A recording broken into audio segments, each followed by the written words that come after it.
What's going on? It's Justeeni here, and today we've got some more Guess the ELO. This time, Illyrian vs Siminti on a tiny dryland. So let's get right into things. Very interesting to not go for any polytars. I guess it kind of makes sense considering these spots are pretty bad, but I would still I would honestly move the warrior up and then make a polytar here. I think that would be bit more optimal. So yeah, I feel like it's worth trying to make a polytar.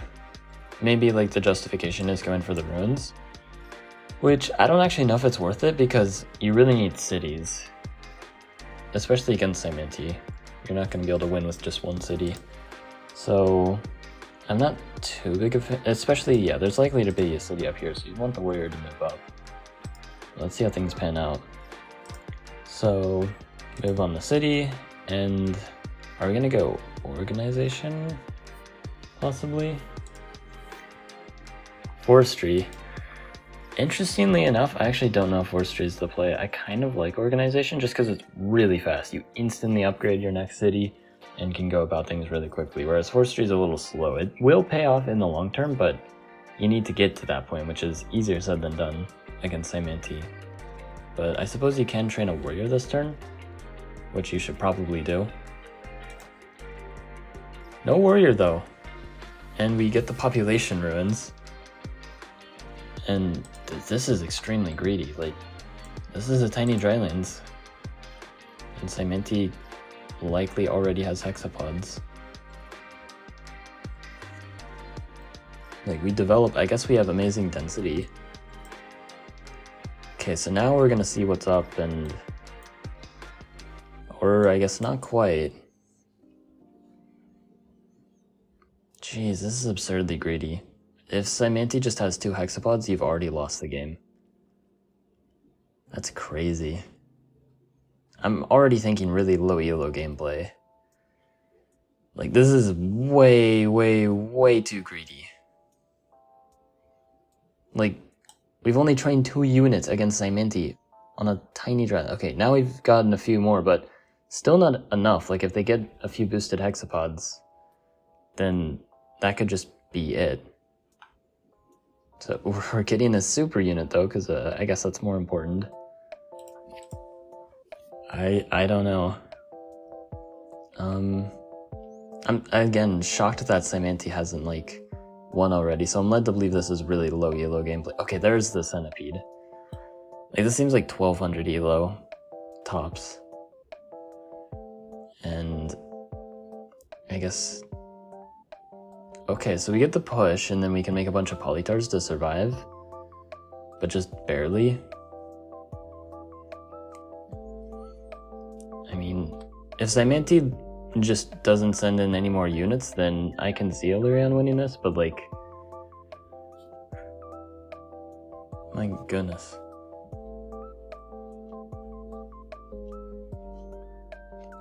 Okay. Yeah, we make a bunch more. Okay, well, hold on. We could actually survive this. I'm still thinking 1200 ELO. Maybe 1250? It's honestly tough to say. Because this is kind of wild and weird. And my goodness. And the Siminti player is absolutely how did Illyrian just get away with training barely anything at the beginning and just being completely fine?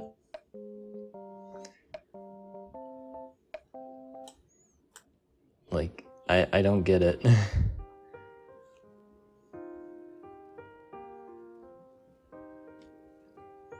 So, I mean... okay, chivalry. I suppose, yeah, Illyrian should be winning here because... yeah, that plus knight, GG. What on earth? Okay, maybe this 1300 ELO gameplay? I'm genuinely not sure. Well, whatever it is, I don't like it. That was absurdly greedy, and you were you were almost completely unpunished. Not completely unpunished, but almost completely unpunished. Like, that was ridiculous. Like, just look at this turn 8. I mean, look at the turn before. Turn 7, that is it. 3 units on the board on turn 7. That's, like, against Saimanti. I mean, against any tribe on Tiny Drylands, you should just be screwed. They should have a way of attacking your capital by that point, or at least just overwhelming you somewhere, somehow, because that's just not enough units at all. What was the opponent doing this whole time? Like, they get their boosted hexapods and they just don't pressure capital at all? They don't even try to. And they go for the border growth, even though... Okay, so the Saimanti player is like really, really bad. They could have easily punished this, but they just didn't. Again, like this feels like a 1100 ELO, but then the mid game was actually like kind of better, so I might just say 1300, and they just have no idea how to play Tiny Drylands, and they just didn't get punished for some reason. I don't know. I might say 1250 actually. Yeah, 1250, final answer. Dude, what? How on earth why? Oh, and this wasn't even like a live, this was a 24-hour game where they just like did that. I wish I was joking. Okay, on to the next game, I guess. Alright, so this next one, it's the Empress player against Innofunny. Shout out to Innofunny. I'm gonna plug him in the description of my channel. He's like probably the greatest polytuber ever. He's super underrated. Also, he's one of the best players in the game. So yeah, I would possibly boldly predict that Aquarion just steamrolls because, you know, it's normal Conti against Empress. I think Aquarion wins, especially a good Aquarion player like Innofunny. So let's see what happens though. We're not watching Innofunny's perspective, we're watching the poor victim of Innofunny. So I mean, so far so good. Training second warrior makes sense because then we can get the lighthouse and do all that. Hunting is definitely very good here. Just be greedy, develop a lot. That's the continent's way. And like, we have, what the heck, those resources are amazing. Then fishing, definitely.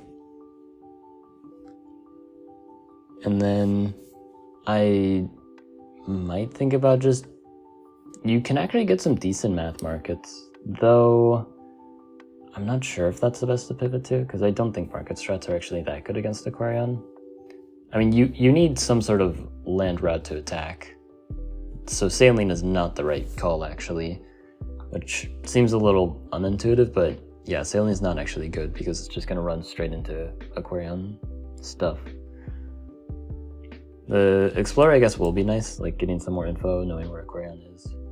But you're really just banking on a land connection and capitalizing off of that. So if you get the land connection, you might actually be in good shape. And there's Aquarion. You managed to steal the runes, which is actually really nice. And okay, I have to say, right off the bat, this density is absurd.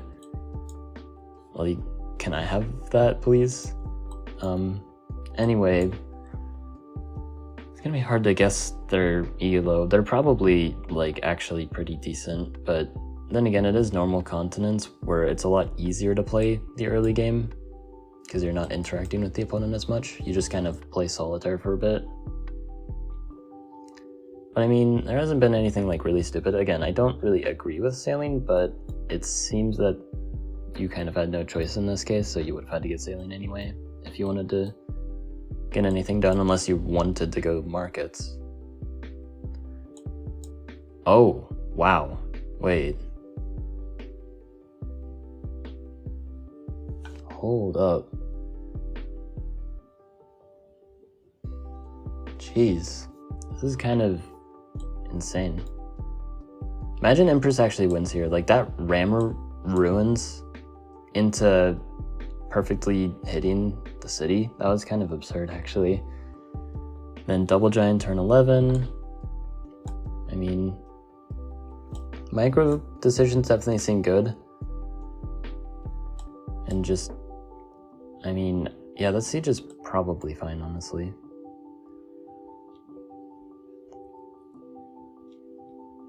Does Empress just win? I think Empress might just win. Like, this is one of the rare moments where, like, the normal tribe can actually compete with Aquarion Naval, due in full to just having an absurd economy with hunting, fishing, and org as your only ecotechs and 33 star per turn. Which, I'll tell you what, you don't see that often. But, Funny's gonna do things. I'm not gonna lie, I actually don't know how Aquarion should go about trying to win this, because, like, normally I'll just, like, get naval dominance, but, like, the Empress has so much economy here that they might just, like, say, like, I don't care if you try to get naval dominance despite having clearly more efficient navigation. Wait, navigation was 31 stars. Hold on, that's actually a pretty big giveaway for, like, what ELO they could be. Because, okay, they have 4 starfish. Maybe it's fine, actually. Seems oh, I guess you deny Aquarion the stars. Maybe that's why. I could see that, actually. Let me go for that Juggernaut smack. And we don't go for the Force-Strand Siege. Instead, we give them free population? Wait, okay, that's the real big giveaway. Why are we giving free population to Aquarion? Either unsiege or don't give them anything. You just spend 4 stars and gave them to the opponent. So, what?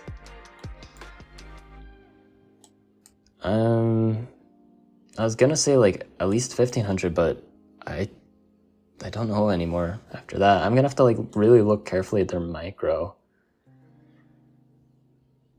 Okay, I mean, Aquatism's definitely good here. It's very good into Aquarion in general. And, yeah, they're... Okay, double monument for Giant is honestly a play. That you could have done a single monument on your capital and then saved the other monument for somewhere else. Problem is, where else? Which is probably why they did that.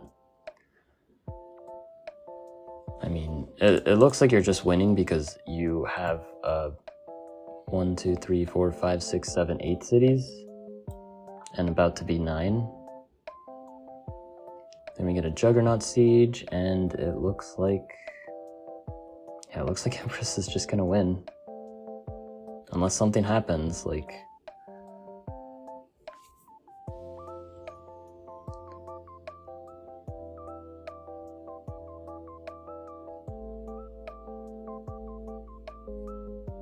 Oh, we have some shark action to unsiege. Wait. Unsiege? Whoa. Surprise siege. No unsiege. Wow.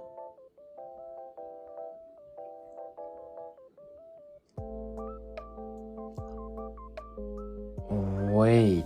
That siege holds. I mean, that's not gonna hold forever, though. And that's just brutal. Yeah. I'm not gonna lie, this is... Oh no, that siege doesn't hold either. This is a very rare instance of, like, the tribe just saying, no, I'm just gonna go naval anyway and win.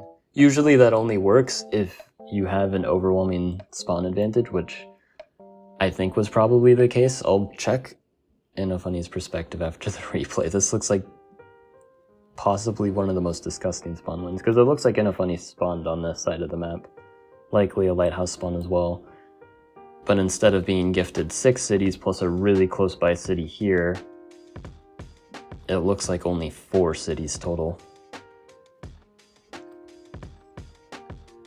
But yeah, it's kind of hard to tell the ELO of the Empress player, because like, A, I'm not really paying that much attention, I'm not gonna lie, and B, you were kind of just given the advantage. You didn't have to like do a whole lot here.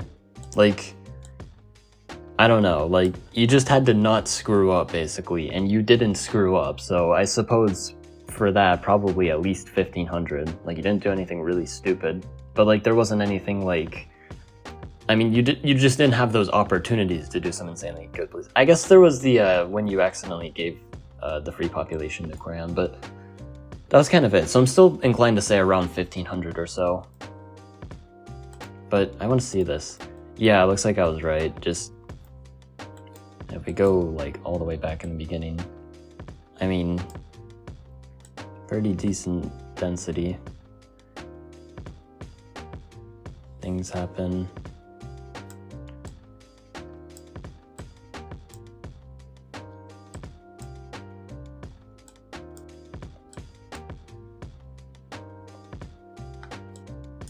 Oh wait, he had vision of this. Yeah, that was just a misplay, just straight up allowing that siege to happen and not having a plan. So, dang. I mean, this just looks not very favorable for like of a spawn in general. Because if we also look how many ocean runes were on the map, I think only 1 total. Yeah. This is just one of those... Jeez. That's awful. Yeah, still thinking around 1500 though. And then Lingueeni is like 1900 or something at least. But yeah, let's see if I'm right. 1500. Okay, I was wrong on both parts actually. Lingueeni was only 1800 when this game was played. And 1646. I guess I can see that. Like, I'm not actually surprised that it's much higher than 1500. I just didn't get to see anything that would have actually shown that, because it was just kind of I got a better spawn, like a way better spawn, and then just 1 off of that. But like, you converted it, so yeah, I knew it wasn't low ELO gameplay for sure. And there are some good decisions there, so I can definitely see that 1600 ELO. But anyway, yeah, like and sub, and have a good one.